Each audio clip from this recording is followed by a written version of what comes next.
Good afternoon, Madam Speaker, distinguished members of Congress.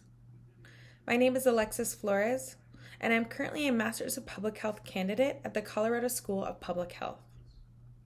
I come before you today to address the health inequities perpetuated by the strict voting laws and policies that are being introduced as a result of the 2020 presidential election.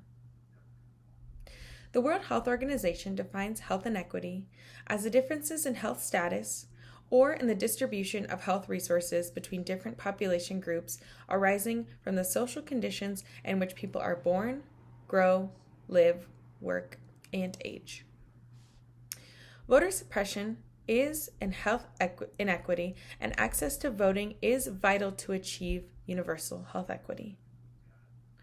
Voting laws that allow for mail-in voting access is necessary for keeping voting accessible to marginalized communities who have social or financial barriers for casting in-person votes. The New York Times reported 64 million votes were casted by mail prior to the 2020 presidential election day, with record turnouts from Black, Indigenous, and people of color voters. The pandemic has unproportionately affected marginalized communities of color compared to their white counterparts, which made mail-in voting key to the health and safety of communities of color.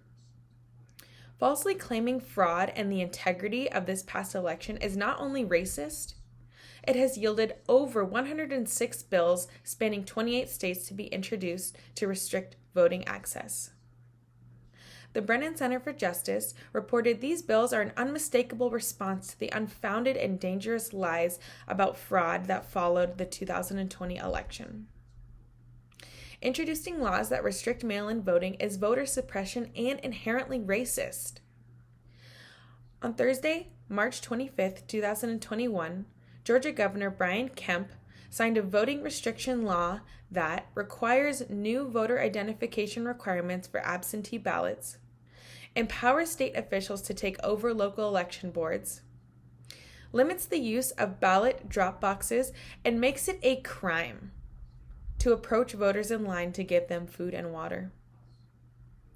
Representative Park Cannon, an elected Georgia official, a Black woman, was arrested that day for demanding transparency from Governor Kemp regarding the bill and its racist implications.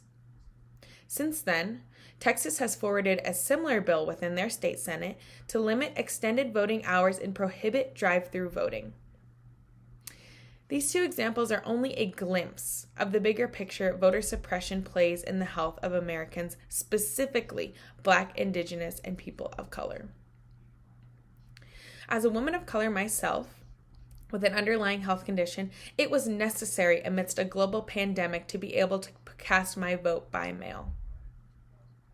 These proposed and now signed restrictions are unacceptable and insulting.